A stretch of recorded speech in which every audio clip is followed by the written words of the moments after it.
The 2015 version of Fantastic Four was not a movie I was originally interested in, and even though I don't let negative reviews kind of dictate what I find good or bad, like even if people say bad things about it, I'll still watch it myself to determine whether or not I like it or not, like for whatever reason. I didn't really care for it, and the only times I really thought about it was when people brought it up. And I was sick like about a week ago, and during that time I decided to lie down and watch Fantastic Four. Why not? I got Disney Plus. It is a lot worse than I thought. Like people have been saying a lot of bad things about it.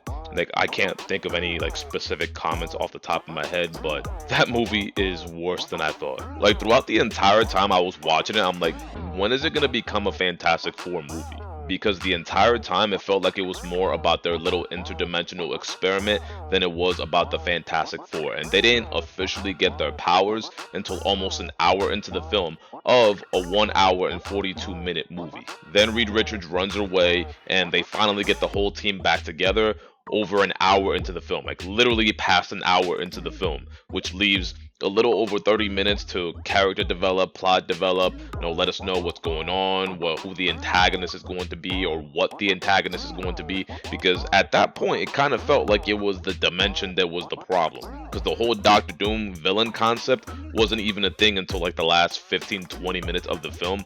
So he was the villain for a very short period of time, and at that point you don't even care anymore. The movie's already over, or almost over. So when it was done, I went ahead and took a look at who made this shit. I mean, aside from the actors, because I know their names, like, or I'm generally familiar with them. I've seen them before, but I wanted to see who the writer was and who the director was. So Josh Trank is the director and one of the writers for this film, and he also wrote and directed Chronicle and Capone. Capone I've heard no good things about at all, except for Tom Hardy's performance, and I don't know because I haven't seen that film yet, and Tom Hardy honestly is one of the best actors on the planet, so I'll believe that for now.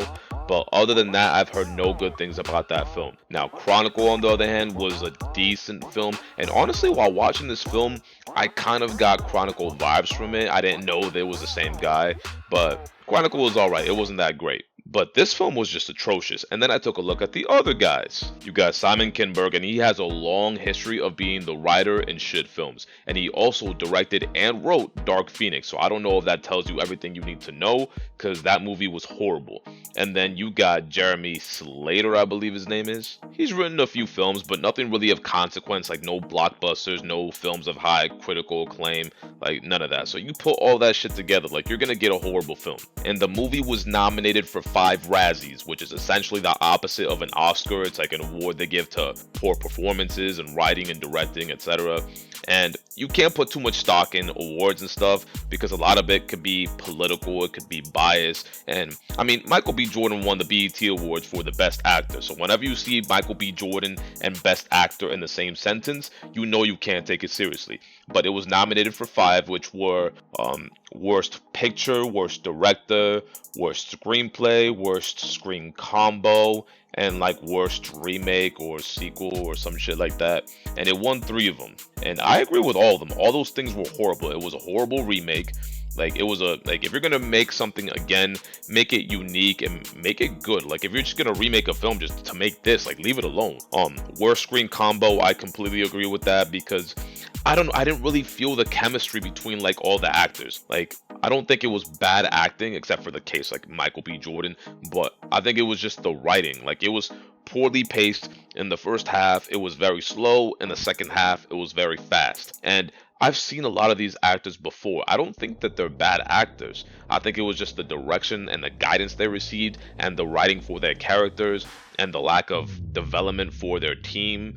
Like it was just bad. It was a horrible combination, and I've already gone through the director and the writers, so like I agree with all of those things. And after fully digesting this film after having watched it, it just might be the worst Marvel movie I have ever seen. And I've seen quite a few. Now, I could have gone on a detailed rant about what I didn't like about this film, but I think I said all that needed to be said, so let me know how you feel in the comment section if you agree with me or if you share a different opinion on this film. Maybe you enjoyed it. Personally, I did not, but hey, we all share different opinions on movies, so let me know what you think. Please hit that like button. It helps me a lot to push my content out there. Subscribe if you are not subscribed already, and I will catch you in the next video, which will be about Avatar, which I believe comes out next Friday. So see you then. Bye bye.